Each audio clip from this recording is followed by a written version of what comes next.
ഇന്ത്യയിൽ നമുക്കൊന്നിച്ച് കർത്താവിനെ മഹത്വപ്പെടുത്തുവാൻ തക്കവണ്ണം ദൈവം തന്ന നല്ല അവസരത്തിന് ആദ്യമായി ദൈവത്തിന് നന്ദി പറയുന്നു. ഇതുപോലെ എനിക്ക് ഇങ്ങനൊരു അവസരം തന്ന കർത്താവിൻ്റെ ദാസനോടും ഈ സഭയിലുള്ള എല്ലാ വിശ്വാസികളോടും എൻ്റെ സ്നേഹവും നന്ദി അറിയിക്കുകയാണ്. പല പ്രാവശ്യം ഇങ്ങനെ അവസരങ്ങൾ പാസ്റ്റർ എനിക്ക് ഓഫർ ചെയ്തെങ്കിലും ഞാൻ എപ്പോഴും അത് നിരസിച്ചിട്ടേ ഉള്ളൂ. എന്നാൽ ഇത് ഒരു 4 ആഴ്ച മുമ്പ് പറഞ്ഞായതുകൊണ്ട് പനിയാണെന്നോ തലവേദനയാണെന്നോ ഒന്നും പറയാനുള്ള എക്സ്ക്യൂസ് ഇല്ലാഞ്ഞതുകൊണ്ട് ഇന്നിവിടെ നിൽക്കുവാൻ തൊക്കൊണ്ട് ഇവിടെ ആയിത്തീർന്നു. പലപ്പോഴും ഇങ്ങനെയുള്ള അവസരങ്ങൾ ഒരുപാട് പാസ്റ്റേഴ്സ് തന്നിട്ടുണ്ട്. എന്നാൽ അതൊന്നും ഞാൻ ഉപയോഗിച്ചിട്ടില്ല. കാരണം എൻ്റെ എവിടെയോ എങ്ങനെയോ ഒരു ചിന്ത കടന്നു വന്നു. പ്രസംഗമെന്നുള്ള എൻ്റെ ഒരു കോളിംഗ് അല്ല എന്നൊരു ചിന്ത വന്നതോടുകൂടി അങ്ങനെയുള്ള അവസരങ്ങളൊന്നും ഞാൻ സാധാരണ പ്രയോജനപ്പെടുത്താറില്ല. എങ്കിലും ദൈവം തന്ന ഈ അവസരത്തിനായിട്ട് ഞാൻ ദൈവത്തിന് നന്ദി പറയുന്നു. തീർച്ചയായിട്ടും ഇന്ന് ദൈവത്തിൻ്റെ വചനത്തിൽ കൂടി ദൈവമക്കളോട് സംസാരിക്കുവാൻ ഒരു സന്ദേശമുണ്ട് എന്ന് തീർച്ചയായിട്ടും ഞാൻ വിശ്വസിക്കുന്നു. കാരണം കഴിഞ്ഞ 1-2 ആഴ്ചകളായി ഞാൻ ചിന്തിച്ച് കർത്താവേ, ഇങ്ങനൊരു അവസരം ലഭിച്ചു, കേൾക്കുന്നവർക്ക് പ്രയോജനപ്പെടുന്ന എന്തെങ്കിലും, അവരുടെ ജീവിതത്തിൽ പ്രായോഗികമാക്കുവാൻ പറ്റിയ എന്തെങ്കിലും ഒരു വിഷയം സംസാരിക്കുവാൻ തക്കവണ്ണം അവസരം തരണമേ എന്ന് പ്രാർത്ഥിക്കുകയും ചിന്തിക്കുകയും ചെയ്തു. അപ്പോൾ ദൈവം എൻ്റെ മനസ്സിൽ തന്ന ഒരു വാക്യമാണ് ഇന്നത്തെ ചിന്തയ്ക്ക് ആധാരമായിട്ട് വായിക്കുവാൻ തക്കവണ്ണം ഞാൻ ആഗ്രഹിക്കുന്നത്. എന്നെ കേൾക്കുന്ന നിങ്ങൾക്കെല്ലാവർക്കും ഒരു പ്രാവശ്യം കൂടെ നന്ദി അറിയിക്കുന്നു. എന്നേക്കാൾ പ്രഗത്ഭരായി പ്രസംഗിക്കാൻ കഴിവുള്ള പലരും ഇവിടെ ഇരിപ്പുണ്ട്. അവരൊന്നും ഈ അവസരം ഉപയോഗിക്കുന്നില്ല. ഈ വരുന്ന ദിവസങ്ങളിലൊക്കെ അവരുടെ പ്രസംഗം കേൾക്കുവാൻ തൊക്കെ നമുക്ക് ഇടയാകട്ടെ എന്ന് ഞാൻ പ്രാർത്ഥിക്കുകയും ചെയ്യുകയാണ്. പത്രോസിൻ്റെ ലേഖനം 1 പത്രോസ് 5:7 ആർക്കെങ്കിലും ഒന്ന് വായിക്കാമോ?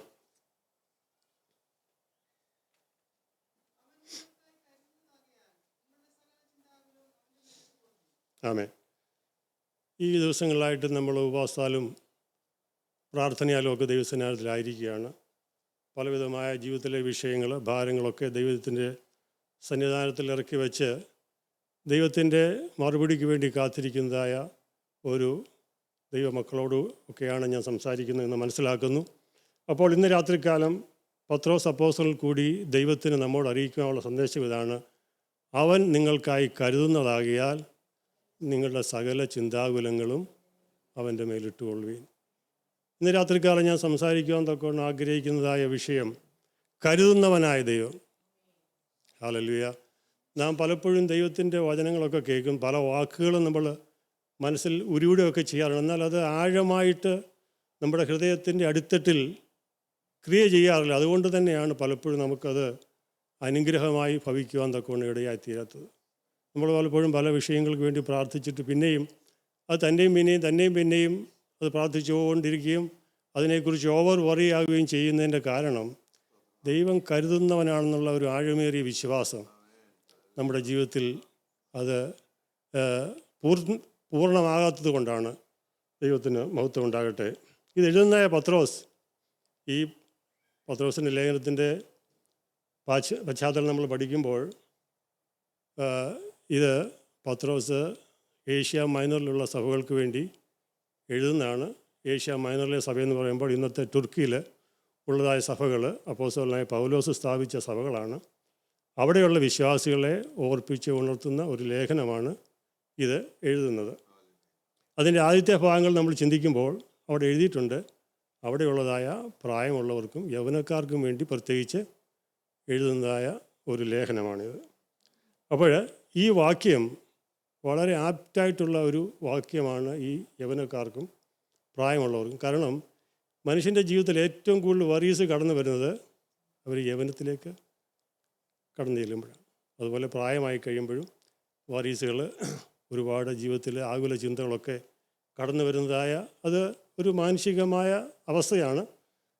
വേൾഡ് മെൻ്റൽ ഹെൽത്ത് ഓർഗനൈസേഷൻ പറയുന്നത് ഈ ലോകത്തിലുള്ള 20% ആൾക്കാരും ഏതെങ്കിലും വിധത്തിലുള്ള ആങ്സൈറ്റി അല്ലെങ്കിൽ വറീസ് കൂടെ ഏതെങ്കിലും ജീവിതത്തിൽ ഒരു സമയത്ത് കടന്നു പോകുന്ന വ്യക്തികളാണ്.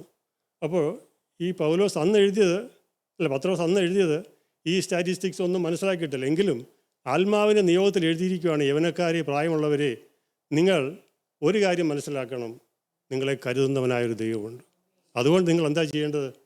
നിങ്ങളുടെ ജീവിതത്തിലെ എല്ലാ ഭാരങ്ങളും, ആകുലങ്ങൾ, ചിന്തയ്ക്ക് കുഴപ്പമൊന്നുമില്ല, എന്നാൽ അത് ആകുലങ്ങളായിട്ട് മാറിക്കഴിയുമ്പോൾ അത് നമ്മുടെ ജീവിതത്തിൽ അത് ബാധിക്കും. നമ്മുടെ പ്രാർത്ഥനാ ജീവിതത്തെ ബാധിക്കും, നമ്മുടെ ഭൗതികമായ ജീവിതങ്ങളെ, നമ്മുടെ ആരോഗ്യത്തെ, ഇതെല്ലാം ബാധിക്കുന്ന ഒരു കാര്യമാണ് ഈ ആകുലതകൾ എന്ന് പറയുന്നത്.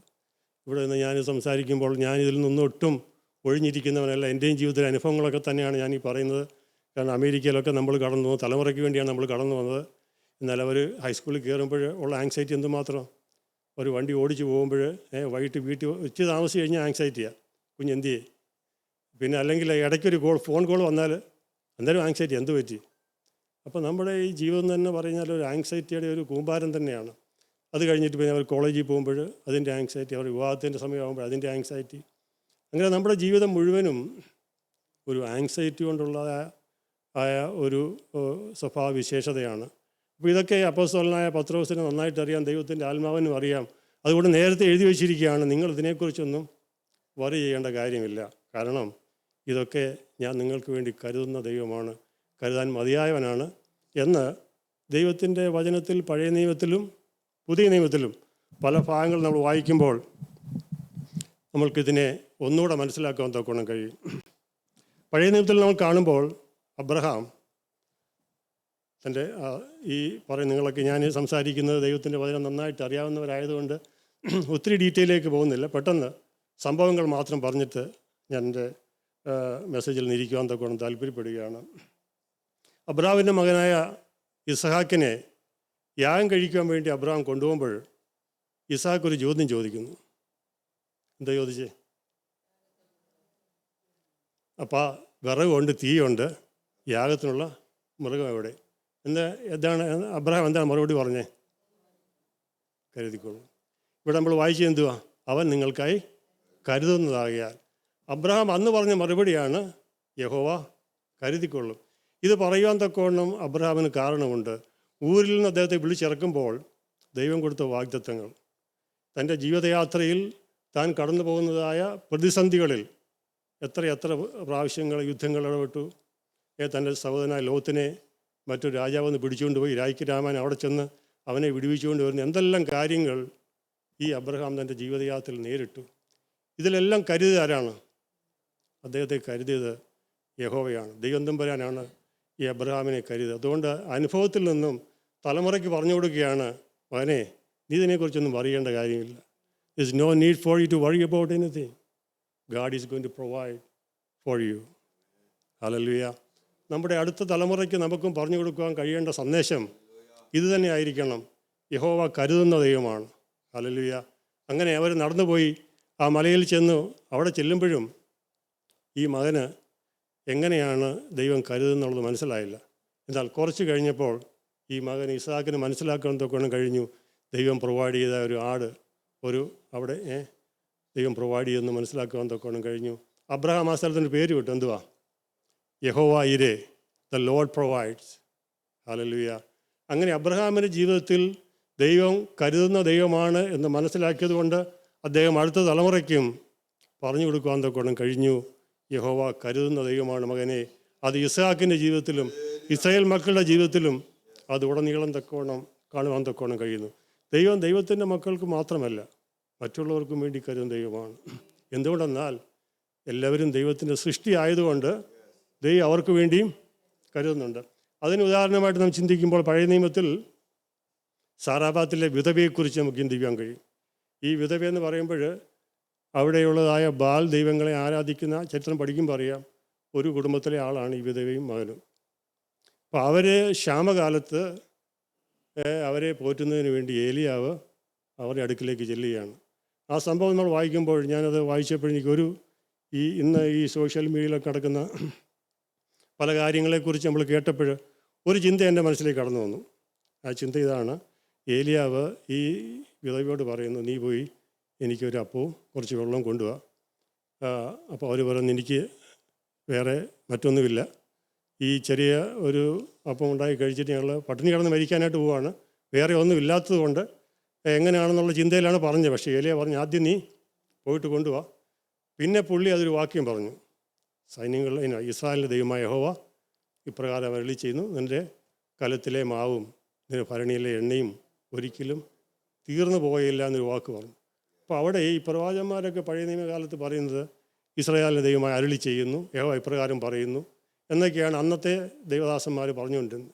എന്നാൽ ഇപ്പോഴേ പലരും ഇങ്ങനെ ഞാൻ കേട്ടല്ലോ ഈ ഇടയ്ക്ക് സോഷ്യൽ മീഡിയയിൽ ആൾ പറയുന്നു, ഞാൻ പറഞ്ഞാൽ ക്യാൻസർ മാറുമെങ്കിൽ, ഞാൻ പറഞ്ഞാൽ വിസ വരുമെങ്കിൽ ഞാൻ നിൻ്റെ പ്രോസ്പെരിറ്റി ക്യാൻസൽ ചെയ്യുന്നു, ബ്ലോക്ക് ചെയ്യുന്നു. ഇതൊക്കെയാണ് ഇന്നത്തെ പ്രസംഗരൊക്കെ പറയുന്നത്. എന്നാൽ പഴയ നിയമത്തിലും പുതിയ നിയമത്തിലും കാണുന്നത് ദൈവം അരുളി ചെയ്യുന്ന അവരുടെ ഒരു മൗത്ത് പീസായിട്ട് മാത്രമേ അവർ പറഞ്ഞിട്ടുള്ളൂ. അപ്പോൾ ഇങ്ങനെയുള്ള കാര്യങ്ങൾ നമ്മൾ തിരിച്ചറിയേണ്ടതായിട്ടുണ്ട്.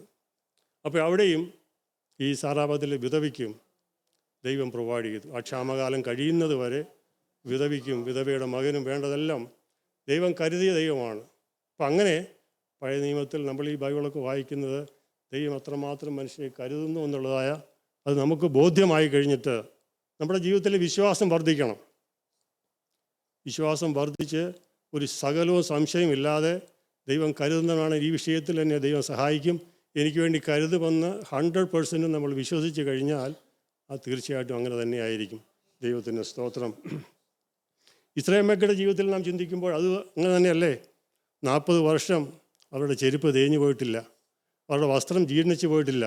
അവർക്ക് വേണ്ട മന്നയും കാടപ്പക്ഷിയും ആഹാരങ്ങളും എല്ലാം ദൈവം നൽകി അവരെ 40 വർഷം മരുഭൂമിയിൽ ദൈവം വരെ നടത്തി.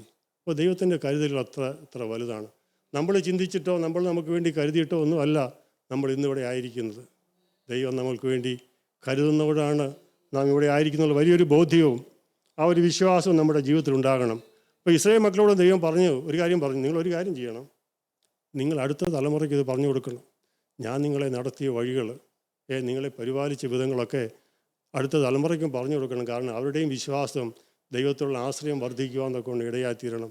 എന്നെങ്കിൽ മാത്രമേ ദൈവത്തിൻ്റെ നാമം മഹിമപ്പെടുകയുള്ളൂ.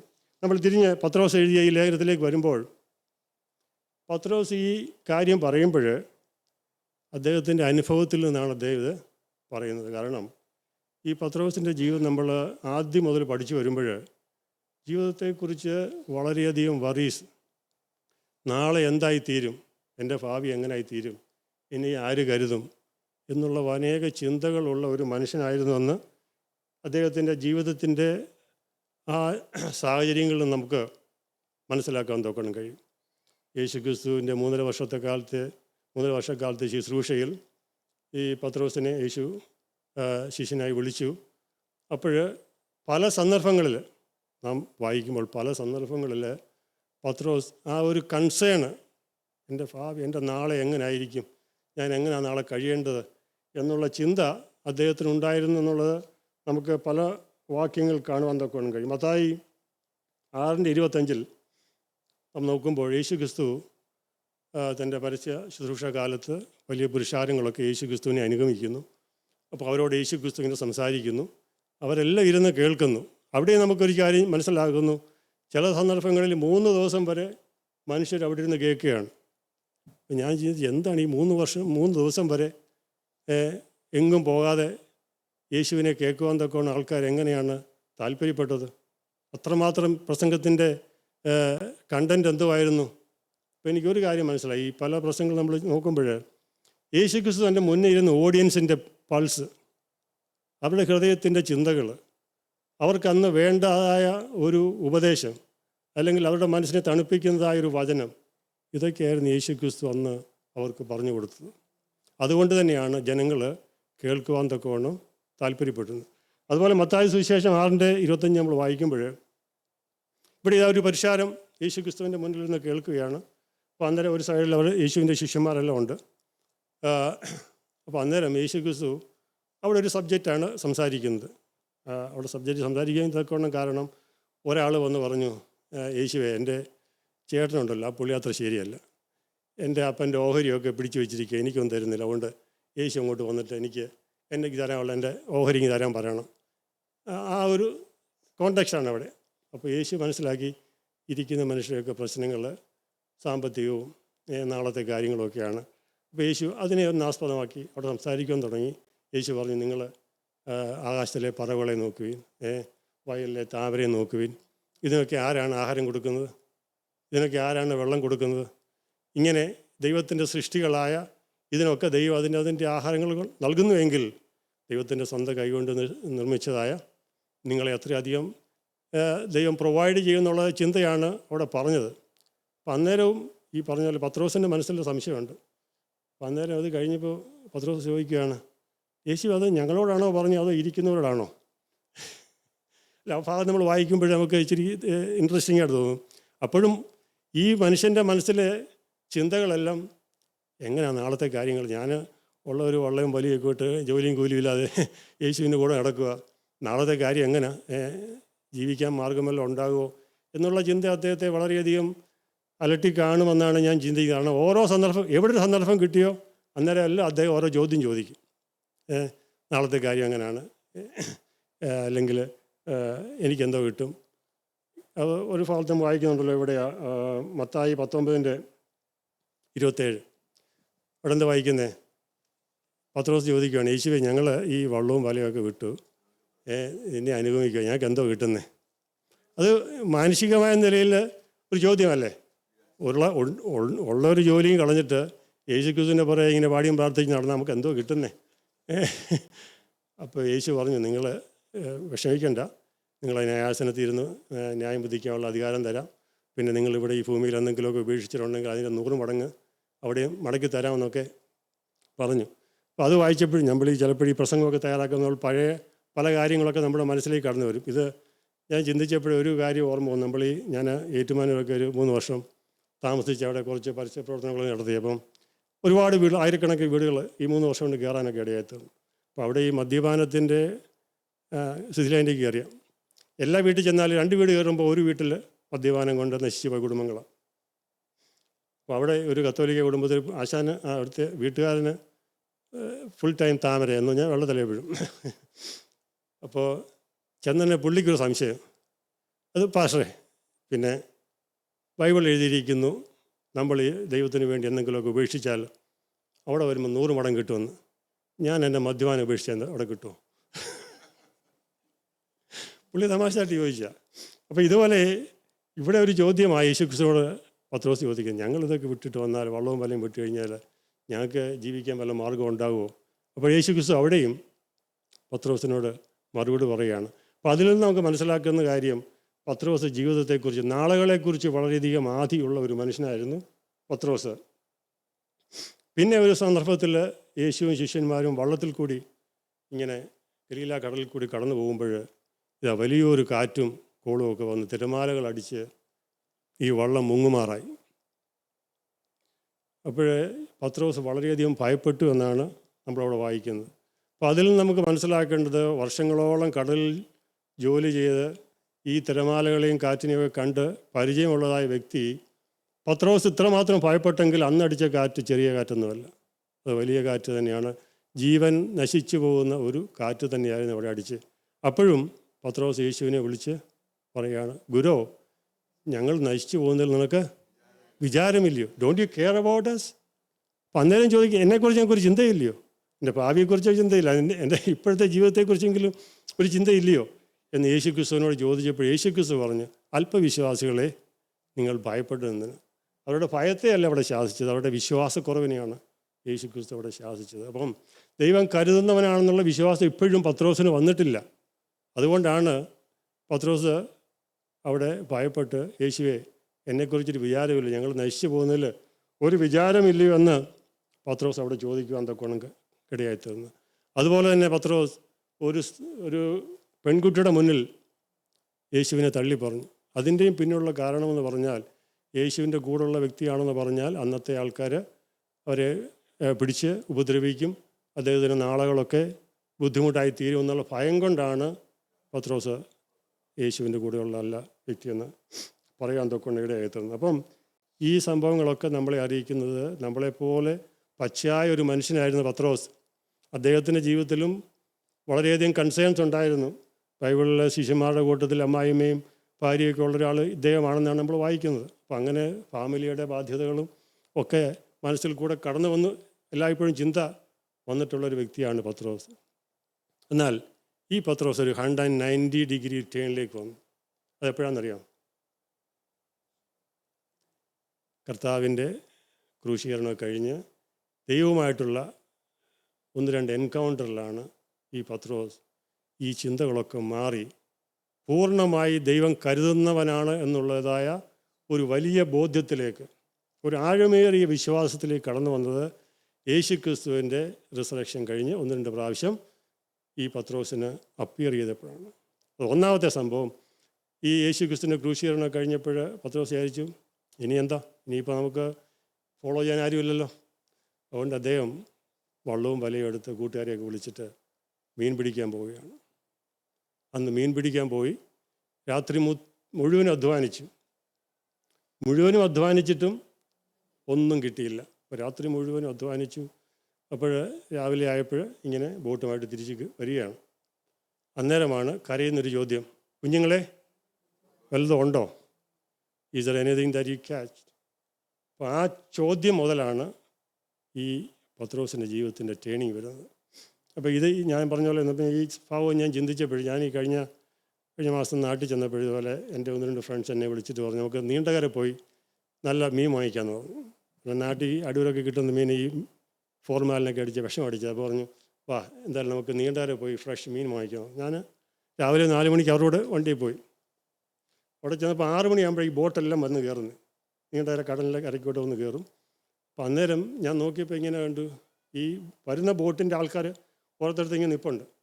അപ്പോൾ ഈ ഒരു ബോട്ട് വന്നു കഴിഞ്ഞാൽ എല്ലാവർക്കും അവരുടേതായ ഡോക്കിംഗ് സ്റ്റേഷനൊന്നുമില്ല, ഇഷ്ടമുള്ള സ്ഥലം ഓരോരുത്തർ പാർക്ക് ചെയ്യാതെ. ഇപ്പോൾ കരയ്ക്കുന്ന ഇങ്ങനെ ഹൂന്ന് വിളിച്ചിട്ട് തുണിയൊക്കെ എടുത്ത് ഇങ്ങനെ കറക്കി കാണിക്കും. അപ്പോൾ ആ ബോട്ട് ഇങ്ങോട്ട് വന്ന് എടുക്കും. അവരെല്ലാം കൂടെ കയറി മീനെല്ലാം വലിച്ച് കരയ്ക്കിടും. അതിങ്ങനെ പടയ്ക്കുന്ന എന്തെല്ലാം മീനുകളാണ്. അത് കുറച്ചേറെ വാങ്ങിച്ചു. ഞാൻ തന്നെ ഉള്ളതാണ് കുറച്ചേ വാങ്ങിച്ചുള്ളൂ. ഷൈനി ഒന്നുമില്ലാഞ്ഞുകൊണ്ട് ഞാൻ 2 ആഴ്ചത്തേക്കുള്ളത് വാങ്ങിച്ചുകൊണ്ട് ഞാൻ ഈ പോകുന്നു. അപ്പോൾ അതുപോലൊരു സംഭവമാണെന്ന് എനിക്ക് തോന്നുന്നു. യേശുക്രിസ്തു കരയെന്ന് വിളിച്ച് ചോദിക്കുക, കുഞ്ഞുങ്ങളെ വല്ലതും ഉണ്ടോ കൂട്ടാൻ, അല്ലെങ്കിൽ വല്ലതും പിടിച്ചത് വല്ലതും ഉണ്ടോ? അപ്പോൾ ഈ പത്രോസിൻ്റെ നിരാശ നിറഞ്ഞൊരു വാക്കാണ്, ഞങ്ങൾ രാത്രി മുഴുവനും അധ്വാനിച്ചിട്ടും ഒന്നും കിട്ടിയില്ല. അപ്പോൾ എനിക്ക് തോന്നി ഈ പത്രോസിൻ്റെ മനസ്സിൽ കൂടെ കടന്നു പോയൊരു ചിന്ത, മാനുഷികമായ നിലയിൽ ഞാൻ 3.5 വർഷമായി മീൻ പിടിക്കാനൊക്കെ പോയിട്ട്, ഞാനിപ്പോൾ ഇത്ര വർഷം പോകാഞ്ഞതുകൊണ്ട് എൻ്റെ സ്കില്ലെല്ലാം നശിച്ചു പോയി അല്ലേ. ഇപ്പോൾ ജോലി ചെയ്ത കാര്യങ്ങളൊക്കെ മറന്നുപോയി. മീൻ പിടിക്കാൻ പോലും എന്നെ കൊള്ളത്തില്ല, എന്നെക്കൊണ്ട് ഇനി ഒന്നിനും കൊള്ളത്തില്ല എന്നുള്ള ഒരു ചിന്ത മനുഷ്യൻ്റെ മനസ്സിൽ കടന്നു വന്ന് കാണും. കാരണം ഇത്രമാത്രം മീനെയൊക്കെ പിടിക്കാൻ കഴിവും അതുപോലെ അറിവുള്ളൊരു മനുഷ്യൻ ഒരു രാത്രി മൊത്തം അധ്വാനിച്ചിട്ടൊന്നും കിട്ടിയില്ല എന്ന് ആ ഒരു നിരാശ, പിന്നെ ഭക്ഷണമൊന്നും കഴിക്കാഞ്ഞതിൻ്റെ ബുദ്ധിമുട്ട്, വിശപ്പ്, ഇങ്ങനെയുള്ള ഒരു മാനസികാവസ്ഥയിൽ ഇരിക്കുന്ന ആ വ്യക്തി പറയുകയാണെന്ന് ഞങ്ങൾക്ക് ഒന്നും കിട്ടിയില്ല. അപ്പോൾ കൂടെ ഇന്ന് ആരോ പറഞ്ഞു അത്. അപ്പോൾ യേശു പറഞ്ഞു, നിങ്ങൾ വലത്ത് ഭാഗത്തോട്ട് വലയിടുവീൻ. വല നിറച്ചും മീനും കയറി. അപ്പോൾ കൂടെ ഇന്ന് ആരണ്ട് പറഞ്ഞു, പത്രോസേ അത് യേശു വന്നു. ഉടനെ പുള്ളി വെള്ളത്തിലോട്ട് ചാടി നീന്തി കരയ്ക്കോട്ട് വരിക. അപ്പോൾ ബോട്ടും പുറകെ വരുന്നുണ്ട്. അപ്പോൾ മുന്നേ വന്നപ്പോഴാണ് കാണുന്നത് കനലിന്മേൽ ചുട്ട അടയും മീനുമായിട്ട് യേശുക്രിസ്തു അവിടെ നിൽക്കുന്നു. അന്നാണ് യേശുക്രിസ്തുവിൻ്റെ കരുതലിൻ്റെ 1-ാം ഭാഗം ഈ പത്രോസിന് മനസ്സിലാകുന്നത്. യേശുക്രിസ്തു എത്രമാത്രം അവരെ കരുതുന്ന വ്യക്തിയാണെന്നുള്ളത് ആദ്യമായിട്ട് പഠിച്ച പാഠമാണ്. നേരത്തെ പല പ്രാവശ്യങ്ങൾ യേശുക്രിസ്തു പറഞ്ഞെങ്കിലും അതൊന്നും അങ്ങോട്ട് സിങ്ക് ചെയ്തില്ല, മനസ്സിലോട്ട് അങ്ങോട്ട് കയറിയില്ല. അതിങ്ങനെ ചിന്തയായിട്ട് കിടന്നു.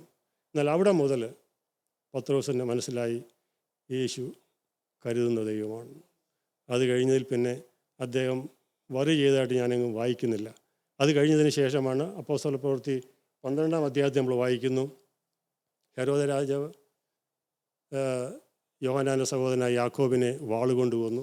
അതിൻ്റെ പിറ്റേ ദിവസം പത്രോസിനെയും പിടിച്ച് കാരാഗൃഹത്തിൽ കൊണ്ടടച്ചു. ആ കാരാഗൃഹത്തിൽ അടച്ച് നമ്മൾ ആ ഒരു ചിത്രം നമ്മുടെ മനസ്സിൽ കാണുകയാണെങ്കിൽ 2 പടയാളികൾ 2 സൈഡിൽ നിൽക്കുന്നു. പത്രോസിൻ്റെ 2 കൈയിലും ചങ്ങലയുണ്ട്. എന്നിട്ട് അവിടെ രാത്രിയിൽ അവിടെ കിടക്കുകയാണ്. നമ്മൾ വായിക്കാൻ സുഖമായിട്ട് ഈ പത്രോസ് ഉറങ്ങുകയാണ്. നാളെ ന്യായവിസ്താരമാണ്. ന്യായവിസ്താരം കഴിഞ്ഞാൽ ഈ യാക്കോബിനുണ്ടായ അനുഭവം തന്നെ പുള്ളിക്ക് ഉണ്ടാകുമെന്ന് ന്യായമായിട്ട് ചിന്തിക്കാനുള്ള എല്ലാ സാധ്യതകളുമുണ്ട്. അദ്ദേഹത്തിന് വളരെ സുഖമായിട്ട് ഉറങ്ങുവാൻ തൊക്കൊണ്ട് കഴിയും. അതെങ്ങനെ പറ്റി? ഈ ഭാവിയെക്കുറിച്ച് നാളെയെക്കുറിച്ചൊക്കെ കൺസേൺ ഉള്ളൊരു വ്യക്തി, ഒരു പെൺകുട്ടിയുടെ മുന്നിൽ യേശുവിൻ്റെ കൂടെയുള്ള ആളല്ല എന്ന് പറഞ്ഞ വ്യക്തി എങ്ങനെ നാളെ എന്നെ കൊല്ലുമെന്നുള്ള ചിന്ത ഭരിച്ചില്ല? അതിൻ്റെയൊക്കെ കാരണം ദൈവം എന്നെ കരുതുന്നുള്ള ആഴമായ വിശ്വാസം. ഹൃദയത്തിൻ്റെ അടിത്തട്ടിൽ ഓരോ സെല്ലിലും നമ്മൾ പറയുകയാണെങ്കിൽ അവൻ്റെ ഓരോ സെല്ലിലും അവനത് വിശ്വസിക്കാൻ കഴിഞ്ഞു. എൻ്റെ ദൈവം എന്നെ കരുതും. ഹല്ലേലൂയ. അതുകൊണ്ട് ആ 2 പടയാളിയുടെ നടുവിൽ സുഖമായി ഉറങ്ങാൻ തക്കവണ്ണം ഇടയായിത്തീർന്നു. സുഖമായിരുന്നല്ല, ഗാഠനിദ്രയാണെന്ന് എനിക്ക് തോന്നി. കാരണം ദൂതൻ വന്ന് തട്ടി വിളിച്ചു. ഇംഗ്ലീഷോടെ വായിക്കുന്ന the Angel of the Lord came and സ്ട്രക്ക് him. ചെറിയ കുലുക്കി വിളിക്കുകയും ഒന്നുമല്ല, തട്ടി വിളിച്ചു. എന്നിട്ട് അവനെ അവിടുന്ന് കയ്യിലെ ചങ്ങലയെ കഴിഞ്ഞു. 3-ാം വാതിലും കഴിഞ്ഞ് ആ പ്രസിഡൻറ്റിൻ്റെ ഒരു ബ്ലോക്ക് കഴിഞ്ഞപ്പോഴാണ് പുള്ളിക്ക് മനസ്സിലായി, ഞാൻ എവിടെ ഇത്. അപ്പോൾ അവിടെ ഒരു വാക്ക് എഴുതിയിട്ടുണ്ട്, എന്നെ അത് വളരെയധികം ചിന്തിപ്പിച്ചു. 12:11.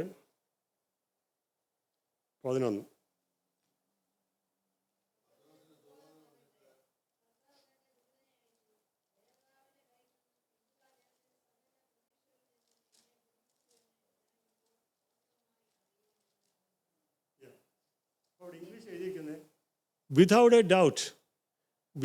doubt I believe that Jesus, the God Almighty, delivered me. Hallelujah. അപ്പോൾ ഒരു സംശയത്തിൻ്റെ കണിക പോലും ഇല്ലാതെ ദൈവത്തിൽ വിശ്വസിക്കുവാൻ തക്കവണ്ണം ഇടയായി തീർന്ന പത്രോസിനാണ് കാരാഗ്രഹത്തിലും സുഖമായി ഉറങ്ങുവാൻ തക്കവണ്ണം ഇടയായി തീർന്നത്. ദൈവത്തിന് സ്തോത്രം. പലപ്പോഴും ഇന്ന് ഈ അമേരിക്കയൊക്കെ അഭിമുഖീകരിക്കുന്ന പ്രശ്നങ്ങൾ, ഉറക്കമില്ലായ്മ, എത്ര സാമ്പത്തികമായി ഉയർന്ന വ്യക്തികളാണെങ്കിലും സ്ലീപ്പിംഗ് പിൽസിനെ ഡിപ്പെൻഡ് ചെയ്ത് ജീവിക്കുന്ന എത്രയോ ആയിരങ്ങൾ ഹോസ്പിറ്റലൊക്കെ വർക്ക് ചെയ്യുന്നത് നിങ്ങളുടെ ജേണലൊക്കെ വായിക്കുമ്പോൾ അറിയാം. അതൊരു പാൻഡമിക് പോലെയായി തീർന്നിരിക്കുക. മനുഷ്യന് ഉറങ്ങാൻ തക്കവണ്ണം കഴിയുന്നില്ല. ദൈവം നമുക്ക് തരുന്നതായ സമാധാനം അത് അത്ര വലുതാണ്. ദൈവത്തിന് സ്തോത്രം. ദൈവമക്കളായ നമുക്ക് ഒന്നുമില്ലെങ്കിൽ പോലും സുഖമായി ഒന്ന് ഉറങ്ങാൻ പറ്റുന്നുണ്ടെങ്കിൽ നമ്മൾ ലോകത്തിലേക്ക് ഏറ്റവും വലിയ ധനികരാണ്. ദൈവത്തിന് സ്തോത്രം. ഇവിടെ പത്രോസ് പറയുകയാണ്, surely without A doubt I believe that it is the Angel of the Lord. അങ്ങനെയുള്ളൊരു വിശ്വാസത്തിലേക്ക് നാം കടന്നു വരുമ്പോഴാണ് നമ്മുടെ വറീസുകളൊക്കെ മാറുവാൻ തക്കവണ്ണം കഴിയുന്നത്. അല്ലെന്നുണ്ടെങ്കിൽ നമ്മുടെ മുഖം മ്ലാനമായിരിക്കും. നമ്മുടെ ജീവിതത്തിൽ അതിൻ്റെയൊക്കെ പ്രതിഫലനങ്ങൾ കാണുവാൻ തക്കവണ്ണം കഴിയും. നമ്മളെപ്പോഴും സന്തോഷമായിട്ടിരിക്കണമെന്നാണ് ദൈവത്തിൻ്റെ ആത്മാവും ദൈവം നമ്മളെക്കുറിച്ച് ആഗ്രഹിക്കുന്നത്. സന്തോഷിപ്പീൻ എല്ലായ്പ്പോഴും സന്തോഷിപ്പീൻ എന്നാണ് ദൈവത്തിൻ്റെ വചനവും നമ്മളെ പഠിപ്പിക്കുന്നത്. ആകയാൽ നാം ഈ ഉപവാസങ്ങളൊക്കെ കഴിഞ്ഞ് നമ്മുടെ മനസ്സിൽ നിങ്ങൾക്കറിയാവുന്ന വിഷയമാണെങ്കിലും നിങ്ങളെ ഒന്ന് ഓർപ്പിച്ചുണർത്തുകയാണ്. ദൈവത്തിലുള്ള വിശ്വാസം നമുക്ക് വർദ്ധിക്കണം. അത് വർദ്ധിച്ച് വന്നിട്ട് ദൈവം എന്നെ കരുതുന്ന വ്യക്തിയാണ്, എനിക്ക് യാതൊരു പ്രയാസവുമില്ലാതെ എൻ്റെ എല്ലാ കാര്യങ്ങളും ദൈവം നാളുകളിൽ നടത്തും, എൻ്റെ ഭാവിയെക്കുറിച്ച് യാതൊരു ആശങ്കയും വേണ്ട, എൻ്റെ ഭാവി ദൈവത്തിൻ്റെ കാര്യങ്ങൾ സുരക്ഷിതമാണ്, എൻ്റെ തലമുറയുടെ ഭാവി ദൈവത്തിൻ്റെ കാര്യങ്ങൾ സുരക്ഷിതമാണെന്നുള്ളൊരു വലിയ വിശ്വാസം, ഒരു വലിയ ധൈര്യം നമ്മുടെ ജീവിതത്തിൽ പകരുവാൻ തക്കവണ്ണം നമുക്ക് തന്നെ ഇടയായിത്തീരണം. എന്നെങ്കിൽ മാത്രമേ നമുക്ക് ഈ വലിയ ക്രിസ്ത്യ ജീവിതം നയിക്കുവാൻ തക്കവണ്ണം കഴിയുകയുള്ളൂ.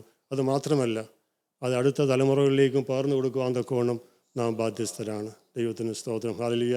ഇവിടെ നാം പിന്നെ വായിക്കുന്നു, ഈ പത്രോസിനെ ജയിലിലടച്ച ഹെരോദാവിന് എന്ത് പറ്റിയെന്നറിയാമോ?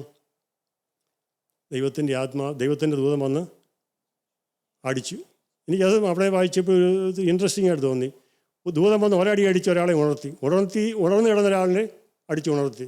വേറൊരാൾ ഉണർന്നിരുന്ന ആളിനെ അടിച്ച് അയാൾ ഉറങ്ങിയും പോയി. അങ്ങനെയല്ലേ? ഹെരോദാവിനെ അടിച്ചു, അവന് കൃമിക്ക് ഇരയായിപ്പോയി മരിച്ചും പോയി.